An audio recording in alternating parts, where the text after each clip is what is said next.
Bismillahirrahmanirrahim. Assalamualaikum warahmatullahi wabarakatuh. Subhanallah, walhamdulillah, wa la ilaha illallah, wallahu akbar, wa la hawla wa la quwata illa billahil aliyil azim. Subhanallah wa bihamdihi adada khalqihi wa ridha nafsihi wa zinata arshihi wa midada kalimatihi. Raditu billahi rabba wa bil islami dina wa bi Muhammadin sallallahu alaihi wasallam nabiyyan wa rasulah. أشهد أن لا إله إلا الله وحده لا شريك له له الملك وله الحمد يحيي ويميت وهو على كل شيء قدير أشهد أن سيدنا محمدا عبده ورسوله اللهم صل وسلم وبارك عليه وآله وأصحابه ومن تبعهم بإحسان إلى يوم الدين وعلينا معهم برحمتك يا أرحم الراحمين. Para jemaah yang dimuliakan Allah, uhibbukum jami'an fillah. Saya mencintai kalian semua karena Allah Subhanahu wa taala. Semoga Allah senantiasa pertemukan kita di dunia dalam taat dan di akhirat di surganya Allah Subhanahu wa taala. Alhamdulillah di pagi hari ini bisa duduk, bisa memandang wajah-wajah penghuni surganya Allah Subhanahu wa taala.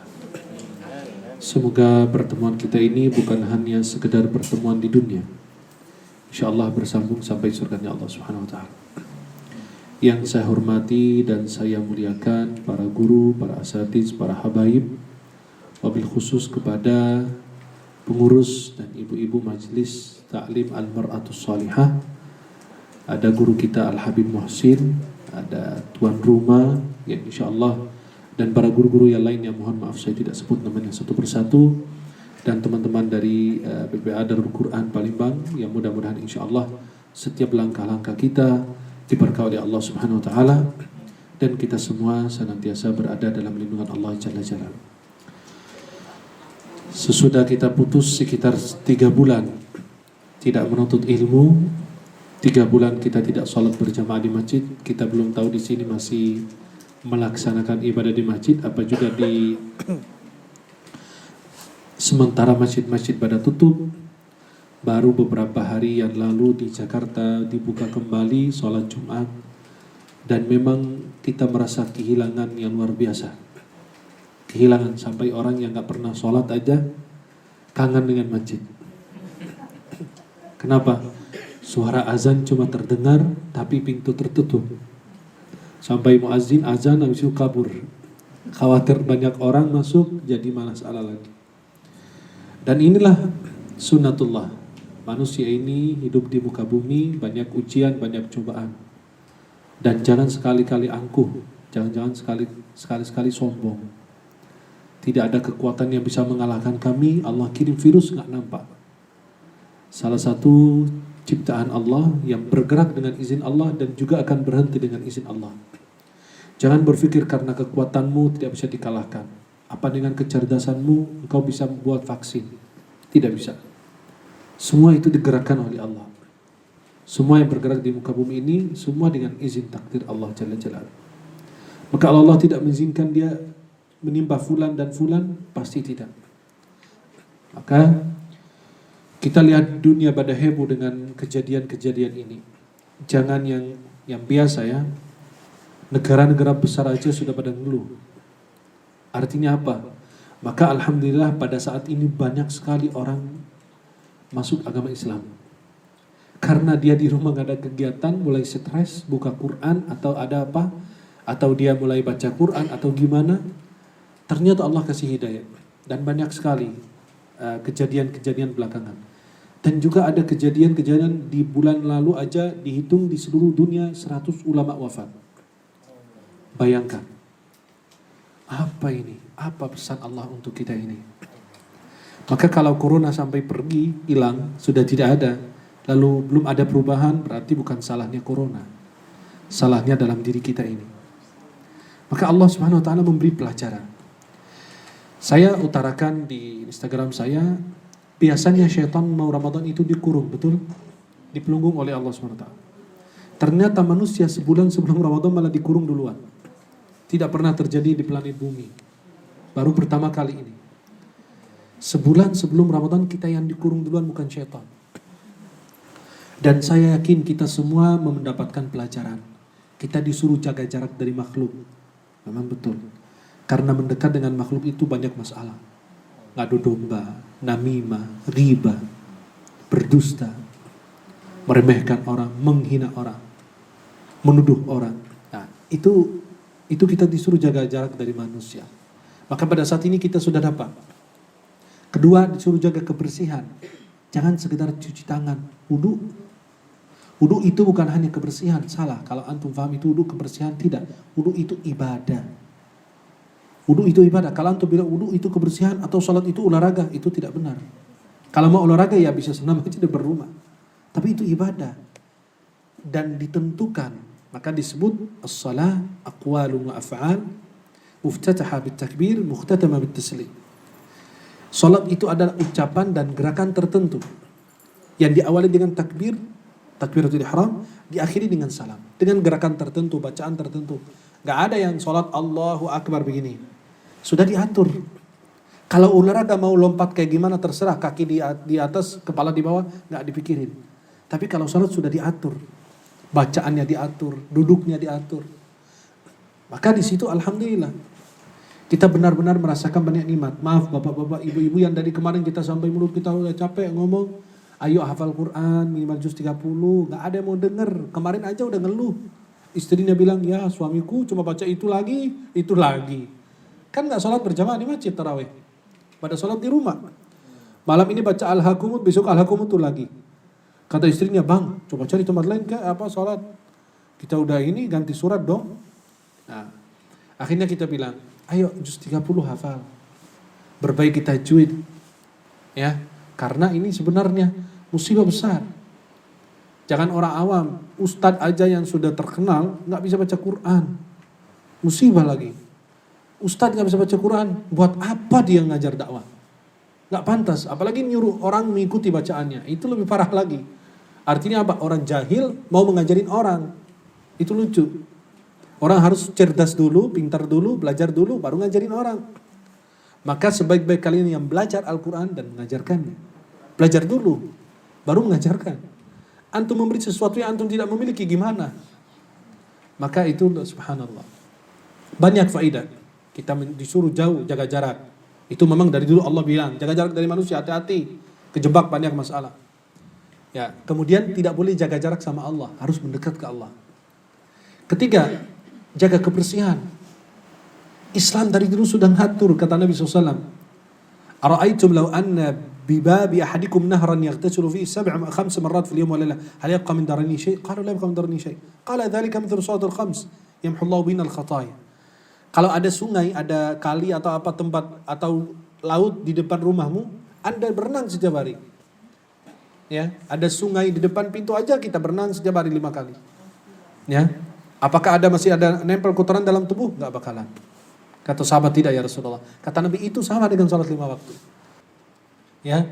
Maka dalam pepatah dikatakan an-nadhafatu minal iman. Kebersihan itu bagian dari iman. Itu bukan hadis, tapi memang artinya sahih bahwa Islam itu adalah agama kebersihan.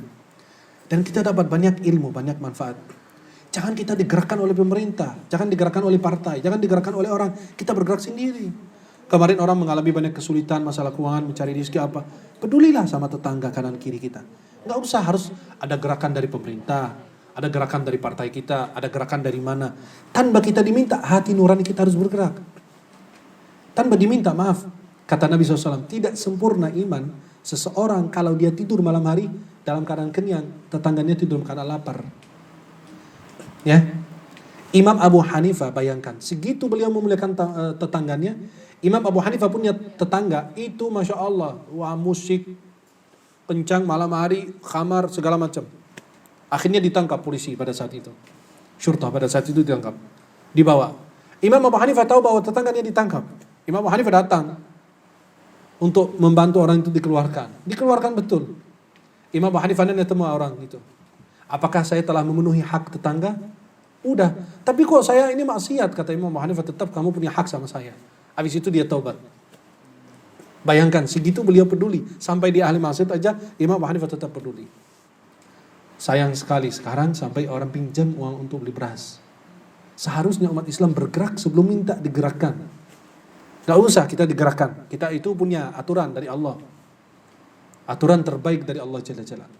Maka gak usah kita digerakkan. Lihat tetangga kita, lihat saudara kita, saudari kita. Oh, saya ada masalah sama dia. Nggak usah pikirin masalah. Kematian menghampiri siapapun. Maaf, bersalaman aja bisa bawa virus. Bisa ada orang bawa virus, dia tidak tahu ada virus dalam tubuhnya karena imunnya kuat, kekebalan tubuhnya kuat. Ketika dia ketemu dengan orang yang imunnya lemah, itu nempel langsung. Ya, maka subhanallah. Kemarin aja waktu acara selama Ramadan, kita hanya di studio aja. Jadi unik gitu, kayak gimana ya? Kita dulu ke ceramah di iNews atau di TV One ada depan jamaah, sekarang udah dikurung aja di ruangan aja udah di studio. Di studio itu ustaz pada jaga jarak. Innalillahi. Coba bayangkan, segitu makhluk aja ya menakutkan kita semua. Ya, saya bilang kemarin waktu di Jakarta beberapa sebulan 2 bulan yang lalu ada gempa gitu sebentar gitu. Akhirnya orang pada lari, gempa, teriak-teriak tetangga saya. Saya bilang ya kasihan dulu. Gimana idza zulzilatil ardu zilzalaha? Baru goyang dikit aja kamu udah panik. Gimana idza zulzilatil ardu? Kan kita di Arab kalau gempa diam aja di rumah, mau kemana? Lu mau keluar ketimpa bangunan juga sama aja mati. Memang kita harus ada usaha. Tapi saya lagi, ya udah diam di rumah aja saya. Yang lain kan orang Indonesia kan lari keluar di jalanan kan disuruh. Saya bilang subhanallah. Ada orang ya diceritakan ada orang pas gempa lari keluar dari rumah. Pas keluar dari rumah ketabrak mobil. La ilaha illallah. Enggak ketimpa bangunan malah ketimpa mobil. Artinya apa? Allah izinkan dia mati di situ. Maka manusia itu tidak bisa lari dari takdir. Sampai ada yang bilang kemarin sama saya, loh selama sebulan kok 100 ulama meninggal. Allah mau menyiksa kita atau tidak? Kalau kamu mau disiksa sama Allah gak apa-apa, saya ikhlas. Tapi jangan saya gitu. Saya bilang sama beliau, katanya, ini orang soleh kenapa meninggal duluan? Harusnya kan orang yang jahat dulu. Saya bilang gini, kamu kalau masuk taman bunga, kamu petik bunga yang mana yang duluan? Yang bagus apa yang jelek? Halo? Ibu-ibu yang lagi, Masya Allah, di rompi di belakang tuh, Masya Allah. Hah? Ibu kalau masuk taman bunga, petik bunga yang mana yang duluan? Yang bagus apa yang jelek? Itulah Allah ambil yang bagus dulu. Bagaimana kita? Banyak orang ngeluh, rezeki saya susah, apa susah. Alhamdulillah kamu masih ada iman, masih ada Islam. Halo? Halo? Masih hidup? Alhamdulillah. Tiba-tiba ada yang batuk, kabur semua ya, Masya Allah. Maka coba perhatikan. Pada saat ini, banyak orang memandang situasi ini sangat buruk katanya. Itu tidak pernah terjadi di muka bumi. Itu benar-benar kondisi menakutkan. Kita bilang apa? Jadi mata kita ini harus berubah menjadi mata lebah, bukan mata lalat. Mata apa? Mata apa, Bu? Mata lebah, bukan mata lalat. Kenapa? Lebah itu masuk ke tengah-tengah yang buruk, dia cari bunga. Betul nggak? Dia cari yang bunga. Walaupun di tengah pandemi begini, COVID-19 ini, Corona ini, tetap orang Muslim masih memandang, alhamdulillah saya masih kesempatan oleh Allah beribadah. Saya masih ada iman Islam. Saya masih ada nikmat. Alhamdulillah masih dikasih oleh Allah SWT. Ya dulu Nabi dan sahabat mengalami hal demikian. Hari ini mereka kelaparan, mereka bersabar. Besok ada rezeki, alhamdulillah bersyukur. Dan seterusnya. Itulah keadaan seorang Muslim. Antara sabar dan syukur, udah. Itu sayap kita. 2 sayap menuju Allah SWT. Maka kalau kita memandang situasi pada saat ini, harus dengan mata lebah. Kenapa? Akan memandang yang indah-indah di tengah yang buruk-buruk. Oh masih banyak nikmat, alhamdulillah istri saya sehat dan seterusnya. Tapi kalau mata kita jadi mata lalat, ya, itu di tengah-tengah yang indah akan mencari yang busuk, yang buruk, yang jorok. Itu pasti dia mencari.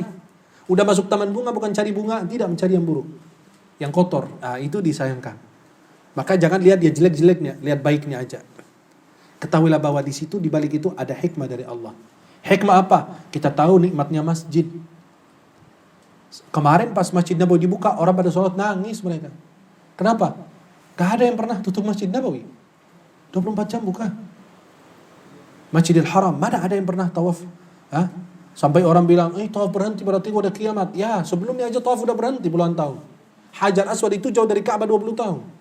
Dicuri sama Qaramita itu dari kalangan Syiah. 20 tahun, itu bukan, sebenarnya bukan karena tawaf itu berhenti, kiamat itu salah. Terus kalau kiamat gimana? Kiamat itu hancurnya Ka'bah. Ka'bah itu akan dihancurkan oleh Dzu Aswaqaitain, kata Nabi. Kata Nabi dari zaman beliau mengatakan apa? Lebih dari 1400 tahun yang lalu. Nabi mengatakan apa? Aku melihat Dzu Aswaqaitain itu mencabut batu Ka'bah itu satu persatu. Maka kiamat itu terjadi kalau Ka'bah udah hancur. Bukan Ka'bahnya berhenti tawaf. Selama masih ada Ka'bah masih aman. Tapi kalau Ka'bah udah hancur, baru itu berbahaya. Kalau sudah umat Islam ini musnah semua, masjid-masjid tidak ada yang mengumandangkan azan, tidak ada yang ibadah, alhamdulillah masih ada terdengar suara azan. Sampai orang-orang yang bilang, saya sih gak pernah ke masjid, tapi kok kangen masjid ya. Walaupun saya gak pernah ke masjid, tapi kadang-kadang ke Ramadan juga lagi salat tarawih, salat subuh gitu, ya, salat id gitu. Biasa kan begitu umat Islam lucu, yang sunnah aja dijaga, yang wajib ditinggal, Masya Allah, pintar. Salat subuh pada hari lebaran, masjidnya kosong, pas lapangan, lihat. Hari id, salat id itu hukumnya apa? Wajib apa sunnah? Salat subuh? Wajib. Ya, tapi kita lucu. Subuh hari lebaran tuh, ibu-ibu ke masjid musola, sepi, nggak ada orang. Pas ke lapangan, aki-aki, nenek-nenek yang pakai kursi roda, yang nggak bisa jalan, yang apa, datang. Mau kemana Pak? Mau salat id. Tadi subuh lo kemana? Subuh yang wajib aja kau tinggal. Kayak kita di Indonesia, maaf. Banyak masyarakat disiplin on time salat duha. Tapi subuhnya kesiangan. Saya bilang gak bakalan kamu dapat rezeki.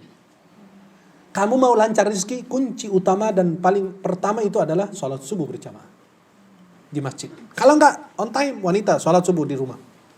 Kalau masjid atau musala dekat rumah dan aman dari fitnah, boleh salat, tidak boleh dilarang. Kecuali kalau fitnah. Pas ke ini dandan 2 kilo tepung di wajahnya, merah bibir, Masya Allah, ini begini. Wah, itu jadi apa? Dia ke masjid. Oh, fitnah jadinya. Jelas? Maka Islam bilang apa? Islam bilang apa? Hati-hati, kalau wanita itu mau ke masjid silakan. Tidak boleh dilarang. Dilarang pada saat apa? Terjadi fitnah. Apalagi rumahnya jauh dari lokasi masjid, musholla, jadi itu berbahaya. Maka para jemaah yang dimuliakan Allah Subhanahu wa taala. Ini sekarang pada merasakan nikmat apa? Salat tarawih. Maaf, antum dengar gak kemarin salat tarawih? Gak ada. Sampai ya Allah, Masjidil Haram aja mereka biar tidak kehilangan nikmat Ramadan, mereka salat tarawih cuma hanya dengan petugas-petugas Masjidil Haram dan Masjid Nabawi. Bayangkan, masjid yang ribuan, jutaan. Ibu-ibu kalau keluar tarawih di Makkah itu, ya apa di Madinah, Masya Allah, dari sini ke sana aja bisa setengah jam lebih. Susah benar. Apalagi pas selesai salat tarawih, luar biasa Masya Allah. Kayak semut manusia. Tapi sekarang sepi. Sepi luar biasa. Maka pas dibukakan masjid pada rindu masjid. Maka apa? Banyak bersyukur atas nikmat sebelum nikmat itu dicabut dan dihilangkan oleh Allah. Ya, yang punya harta, ayo bagaimana saya manfaatkan? Sebaik-baik harta yang di tangan orang soleh. Ya, kesehatan dimanfaatkan. Waktu luang kita dimanfaatkan. Ayo, hafal apa, ngaji apa, kerja apa. Ayo, mumpung ada waktu bagi kita. Jangan disia-siakan. Kemudian para jemaah dimuliakan Allah, harus kita pada saat ini bersihkan hati kita. Hati ini banyak noda yang harus segera dibersihkan. Sebagai orang muslim kita tahu bahwa salah satu anggota tubuh yang di dalam tubuh kita ini segumpal daging itu lihat, disebut dalam bahasa Arab qalbun. Qalbun itu disebut qalbun karena banyak bolak-baliknya. Maka disebut qalbun minat taqallub. Dia bolak-balik terus. Ibu-ibu Masya Allah di sini semangat mau ngaji, mau suruh baca 1 juz Quran aja mau. Keluar dari sini ke mall, wassalamualaikum udah. Hah? Pas azan tidak terdengar. Iya, pengalaman. Maka pas lagi di mall nggak terdengar azan. Ya. Tapi kalau lagi pengajian, iman kita naik. Itulah hati bolak-balik. Kalau ketemu orang baik, ingat Allah. Tapi kalau ketemu orang jahat, astagfirullah. Ya. Maka hati kita ini benar-benar anggota tubuh yang mempengaruhi. Satu ini, segumpal daging ini, itu yang mempengaruhi tubuh kita, gerak-gerik kita, perilaku kita. Maka ibu-ibu bisa lihat dirinya. Oh, Masya Allah, ahli ibadah. Itulah kontrolnya dari sini. Innaha la ta'mal absar. Kata Allah apa? Sesungguhnya itu bukan buta mata. Walakin ta'mal qulub. Akan tetapi buta hati. Harusnya kan orang yang bisa lihat dari mata. Kenapa hati? Itu isyaratnya dari sini. Pusatnya di sini. Maka Nabi SAW mengatakan, At-taqwa hahuna wa asyara ila sadrih 3 marrat. Kata Nabi, ini takwa di sini. Kalau di Indonesia, bukan takwa di sini, sakitnya tuh di sini. Kan beda kan? Karena Nabi bilang, at-taqwa hauna, takwanya di hati. Kalau kita di Indonesia, sakitnya tuh di sini. Anak kecil di depan rumah saya jalan, nyanyi, sakitnya tuh di sini. Kasihan deh lo. Baru lahir aja udah sakit. Gimana usia 60 tahun di dunia? Banyak beban, banyak masalah. Kamu aja baru usia 5 tahun, 7 tahun aja udah sakit. Bagaimana yang lebih besar dari kamu? Punya tanggung jawab, punya istri, punya anak, punya adik, dan seterusnya. Maka hati ini yang harus benar segera dibersihkan. Memang hati itu bisa sakit, iya, ada penyakitnya, ada nodanya.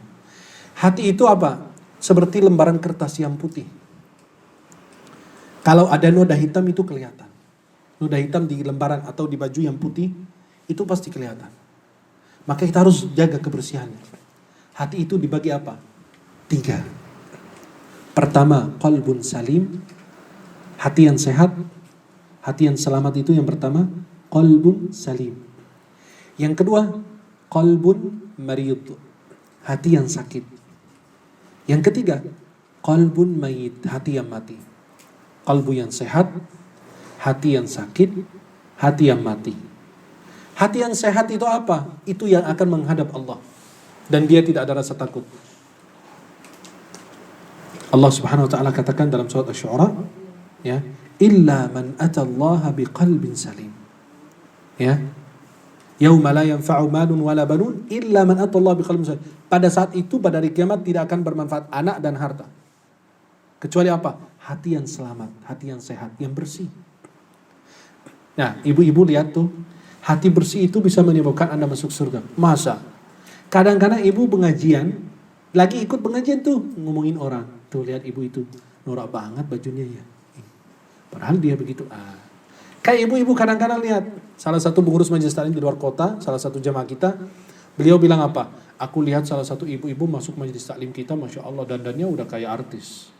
Pakai mobil Mercy. Pas masukin doang di kotak infak, cuma 5.000, apa 10.000. Wih, malu-maluin dengan dandanannya itu. Ya salam, kata dia. Kata beliau apa? Karena hatinya sudah kotor, ya, dia berburuk sangka kepada orang, bukan berbaik sangka. Bisa jadi ketinggalan dompetnya, bisa jadi dia ketinggalan uangnya, bisa jadi apa aja terjadi. Kasih 70 alasan. Ternyata pas mereka buka kotak infak, ada 10.000, isinya 500.000. Hatinya sudah kotor nggak? Ibu itu bisa meninggal, yang dituduh itu bisa meninggal. Bagaimana kita mau minta maaf sama beliau? Gak bakalan dimaafin sama Allah. Kata Allah, enggak, kalau ini saya tunda. Kalau dosa kamu sama saya, kamu minta maaf, kata Allah, saya ampuni. Tapi kalau kamu sama makhluk, enggak, harus dihisab nanti. Nanti berhadapan, kecuali kalau dia maafkanmu di dunia.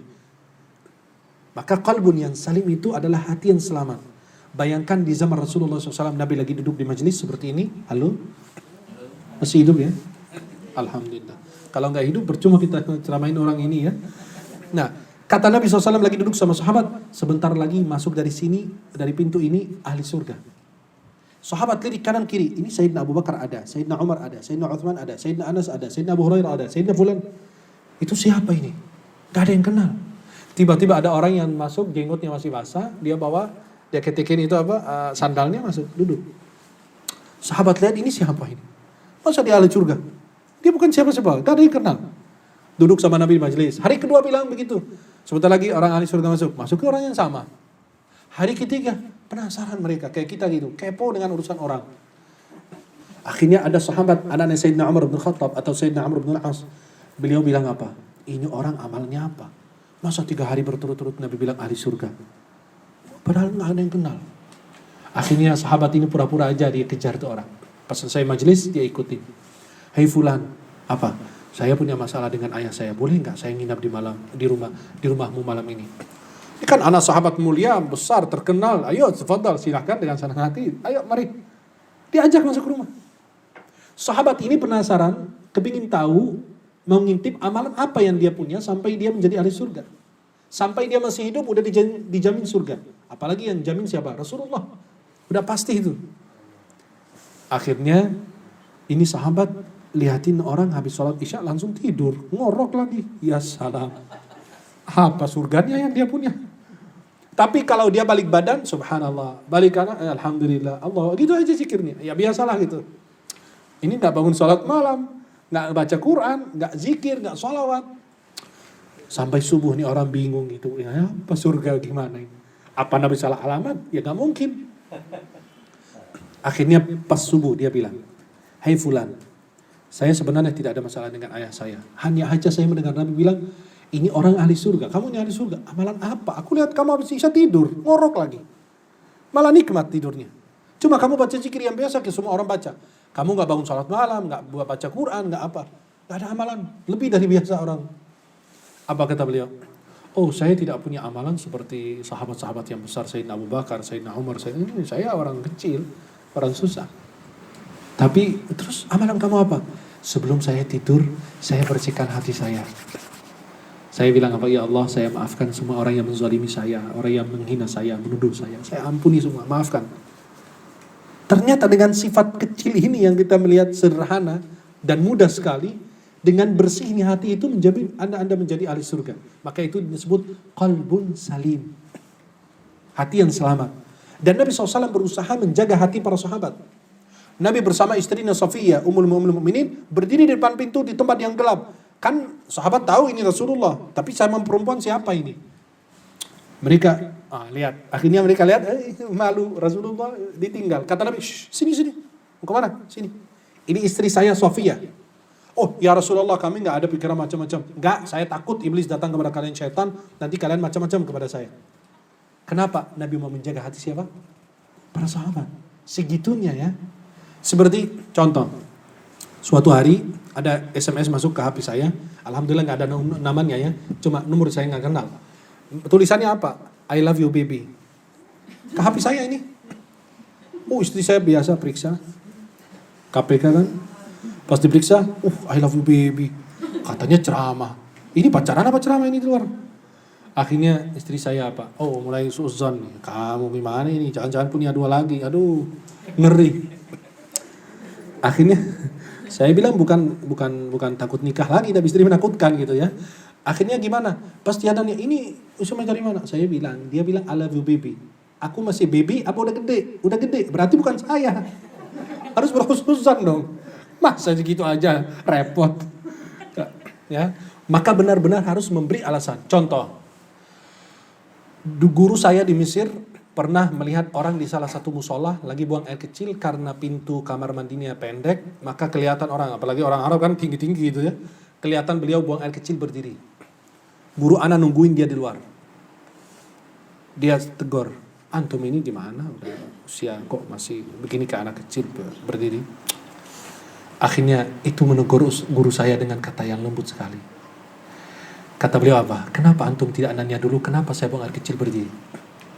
Harusnya kan sebelum antum menuduh saya, harusnya menanyakan dulu. Saya buang air kecil karena Anda gak bisa jenguk, gak bisa duduk karena ini kaki saya sakit. Gak bisa. Kata beliau demikian. Coba bayangkan guru Anda langsung minta maaf. Maka apa? Hati-hati dengan menuduh orang. Jaga hati Anda. Bersihkan hati Anda. Orang berbuat jahat sama kita, jangan dibalas dengan kejahatan. Hindari kejahatannya. Ya, maka kalau di majelis ilmu jaga hati.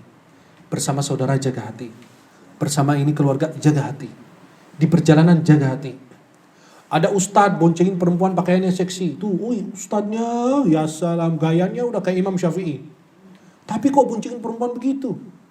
Kenapa Anda tidak berpikir ini bisa jadi tetangga beliau? Minta tolong diantar sekalian. Masa kita tinggal? Atau adiknya istri yang belum dikasih hidayah oleh Allah, bisa jadi. Maka jangan langsung kita memvonis seseorang bahwa ini dia benar, ini salah. Itu yang pertama, hati yang selamat. Yang kedua, qalbun marid, hati yang sakit. Hati itu sehat, tapi ada ilat yang membuat hati itu jadi sakit. Apa? Sifat iri, sifat dengki, atau hal-hal yang bisa mengotori hati. Maka apa yang harus kita lakukan? Segera kita mengobati, cari dokter hati. Dokter hati itu apa? Para ulama, para ahli tasawuf, mereka akan kasih obat untuk kita. Maka kita dalam ilmu tasawuf namanya apa? Tazkiyatun nafs, mensucikan hati. Guru kita akan ngisi dengan zikir, dengan amalan. Karena guru kita akan kita ceritakan penyakit, dia kasih obat. Maka di situ ada ulama-ulama tasawuf khusus itu aja. Cuma urusan penyakit hati aja. Kemudian yang ketiga, na'udzubillah, qalbun mayyit, hati yang sudah mati. Kalau hati mati, minta hati yang baru kepada Allah. Karena hati Anda sudah mati, tidak ada cahayanya sedikit pun.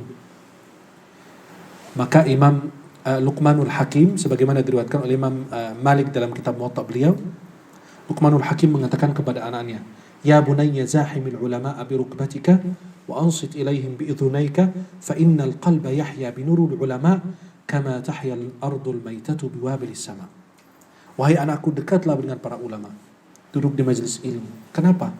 Karena hati kamu akan hidup kalau duduk di majelis ilmu dan dekat dengan orang baik. Maka qaumun idza ru'u dzukirallah. Sebagian kelompok kalau kita mandang wajah mereka ingat Allah Jalla Jalla. Sebagian orang kita lihat wajahnya ingat hutang. Sebagian orang kita lihat wajahnya ingat astagfirullah. Ada orang kita lihat wajahnya Masya Allah bercahaya. Ada orang auzubillah. Ya, maka kata siapa? Kata Luqmanul Hakim, duduk bersama para ulama, majelis ilmu. Kenapa? Hati kamu akan hidup. Mereka akan beri motivasi, nasihat-nasihat. Kenapa? Hati kamu itu kalau duduk sama orang baik itu hidup sebagaimana apa?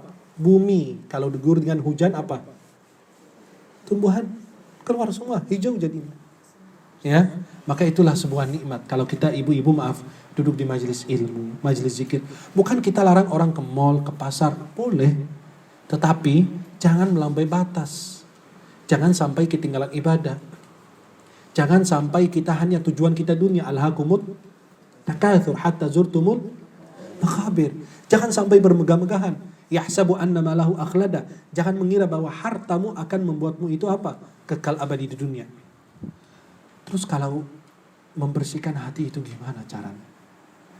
Satu, minta kepada Allah. Kan Nabi SAW apa? Tahu hati ini bolak-balik, maka Nabi selalu berdoa, Ya muqallibal qulub, thabbit qalbi ala dinik. Dalam riwayat, thabbit qalbi ala ta'atik. Wahai zat yang membolak-balik hati, tetapkanlah hati aku di atas agamamu. Dalam riwayat, di atas ketaatan kepadamu. Bolak-balik hati. Dalam salah satu karangan Imam Ibnul Jauzi, beliau menceritakan bahwasannya ada seorang muadzin. Dulu kan azan di menara, benar kan? Gak pakai mic, gak pakai mikrofon. Dulu mereka azan di menara. Ada seorang muadzin lagi mau azan untuk zuhur. Beliau menceritakan demikian kisahnya. Lagi mau azan untuk zuhur, tiba-tiba pas lagi mau azan, lirik ada wanita cantik di sebelah masjid itu di rumah. Nampak, kelihatan. Dia tergoda dengan kecantikannya, langsung dia turun gak jadi azan. Itulah fitnah wanita, fitnah harta, fitnah jabatan dan lain. Dia turun samperin tuh perempuan, kamu sudah nikah belum? Belum. Mau gak nikah sama aku? Saking dia terhipnotis dengan kecantikan wanita tersebut, dia turun nyamperin wanita tersebut mau nikah. Kata wanita itu apa? Kamu muslim, saya bukan. Saya Nasrani, saya Kristen. Apa yang terjadi? Kalau kamu mau nikah dengan saya, harus masuk agama saya. Laki-laki itu mau dia. Kata Imam Ibnul Jauzi, dia mau, dia nerima. Tapi kata wanita itu, kamu kembali dulu, nanti sore hari datang ketemu dengan ayah saya.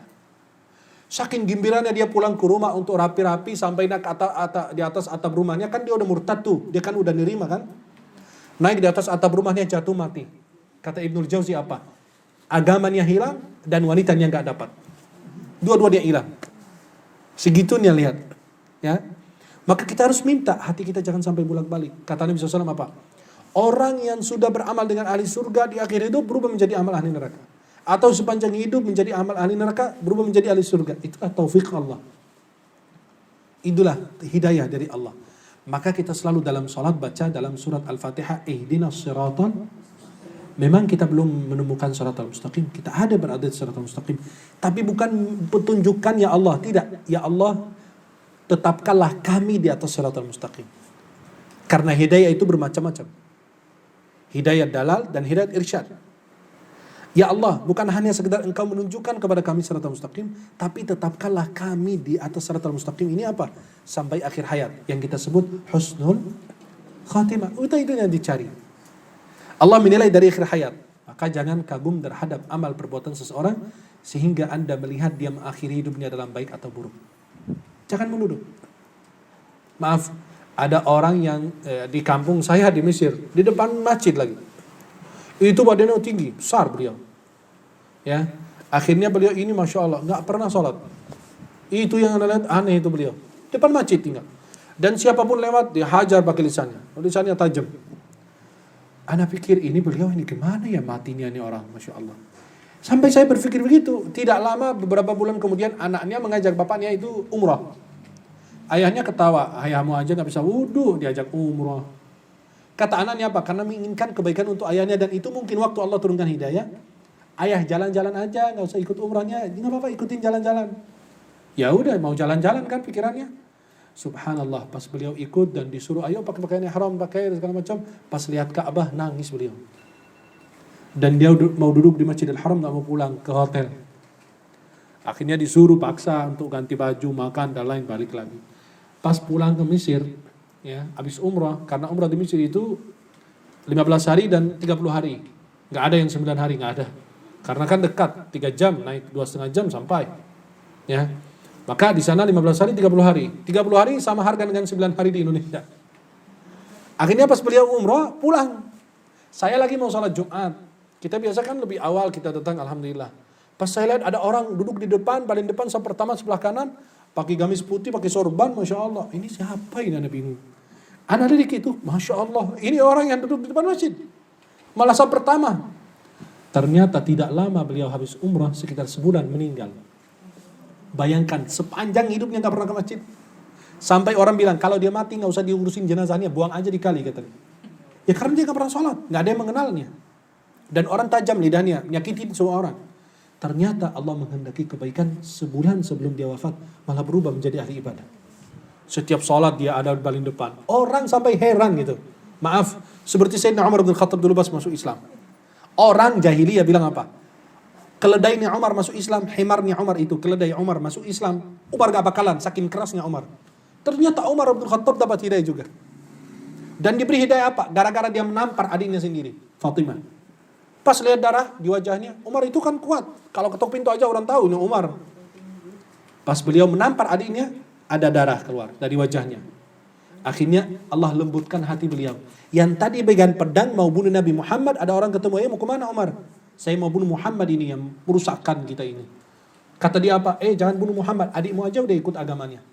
Daripada dialihkan, ternyata dialihkan ke jalan yang lain. Allah menghendaki kebaikan. Dia ke rumah adiknya, terjadilah kisah yang kita tahu. Kemudian beliau berangkat ke Rasulullah. Mau masuk Islam, pas masuk ketok pintu. Umar gak bisa pelan-pelan kayak kita ini. Pelan-pelan gitu, gak ada. Ketok pintu kedengaran, Umar, Masya Allah. Gemeter sahabat, ada yang ngintip. Wah Umar kacau nih urusan.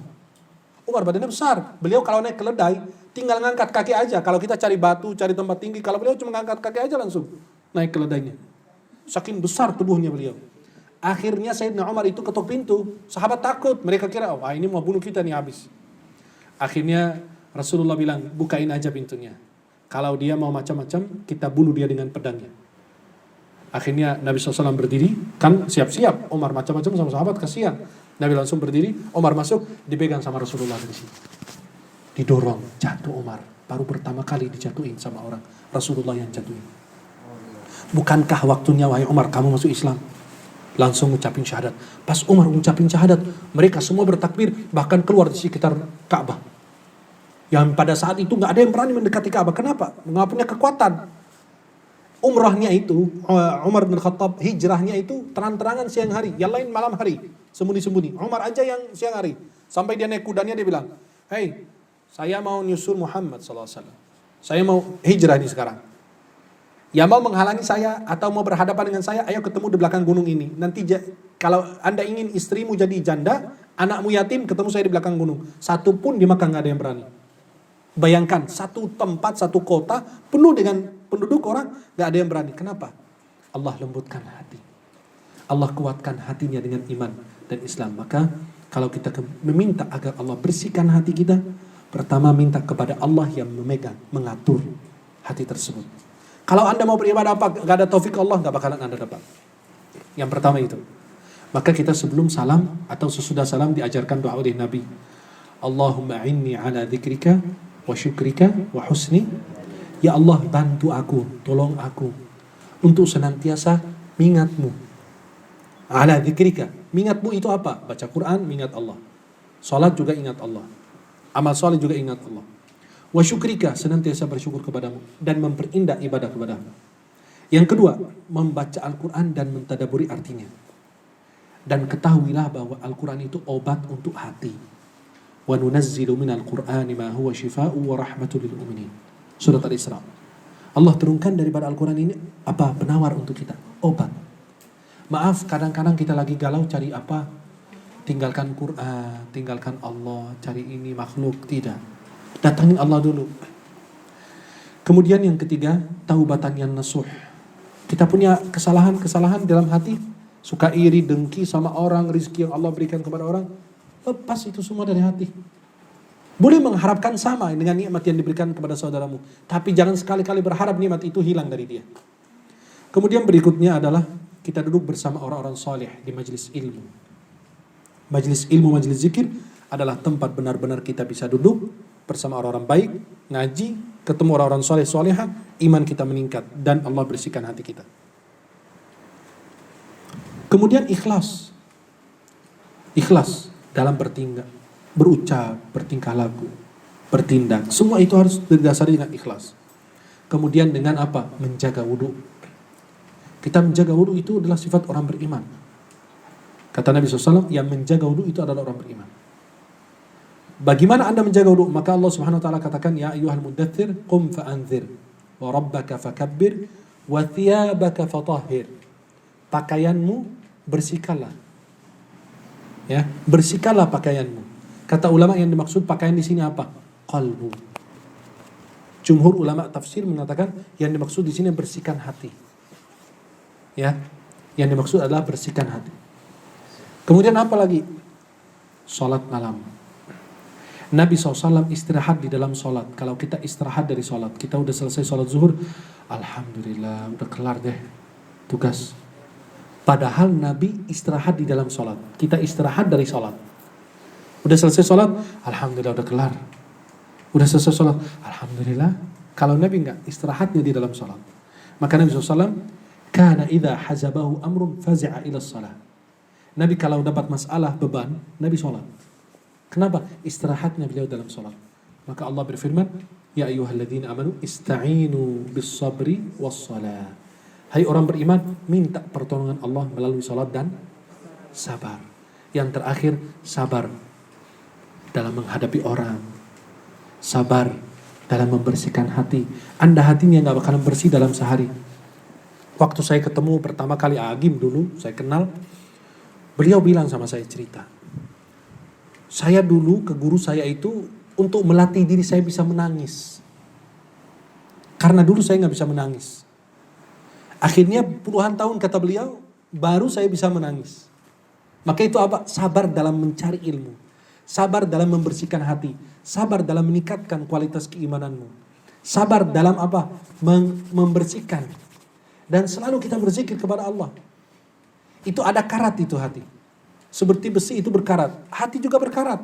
Membersihkannya dengan zikrullah. Dengan kita selalu ingat Allah. Tengah malam, ayo bangun zikir. Kita punya permasalahan, maaf. Ada ibu-ibu bilang, anak saya ini susah banget ibadah. Saya bilang, Bu, berapa kali doakan anakmu dalam sujud? Ya udah sih, 10 kali, 1000 kali, 100 kali. Belum sih sampai ke situ, baru 10 kali, 20. Berkali-kali jangan putus asa. Doa orang tua itu mustajab. Ya, doa orang tua itu mustajab. Ayo tengah malam bangun, gelar sajadah. Salat minta, salat terbaik sehabis salat 5 waktu adalah salat malam. Maka kenapa wali Allah itu naik tingkat? Semua wali Allah itu orang yang dekat dengan Allah. Kenapa dipilih oleh Allah? Karena salat malamnya. Kalau salat 5 waktu kan semua kerjakan, karena itu kewajiban. Mereka ada tambahan lagi, khususnya tengah malam. Maka orang-orang saleh dulu ngopi kalau malam hari. Bukan karena apa? Maka disebut al-qahwa syarabus salihin. Kopi itu minuman orang saleh. Bukan apa? Karena kalau ngopi nggak bisa tidur. Kalau nggak bisa tidur berarti daripada diam, mendingan zikir, sholawat, baca Quran, sholat dan seterusnya. Ternyata kopi itu cuma hanya sekedar minuman yang sekarang kita norak pakai ini begitu, gambar segala macam dan bermacam-macam kopi yang kita minum. Mereka orang soleh itu bisa memanfaatkan itu. Ya, coba bayangkan orang-orang soleh bisa memanfaatkan kopi tersebut. Yang kita biasa minum setiap hari. Enggak, mereka minum dengan niat apa? Biar bisa dibantu bangun salat malam, biar mereka bisa banyak zikir, banyak baca Quran dan seterusnya. Mudah-mudahan Allah senantiasa bersihkan hati kita dan Allah senantiasa muliakan kita semua dunia dan akhirat, dan mudah-mudahan Allah bertemukan kita di dunia dalam taat dan di akhirat di surganya Allah Subhanahu wa taala. Kita berjanji kalau kalian masuk surga lebih awal, insya Allah bisa menunggu saya di pintu surga biar masuk surga bersama. Tetapi kalau saya masuk surga lebih awal, saya langsung masuk tidak menunggu kalian karena kalian sudah pintar hafal jalan menuju surga sendiri.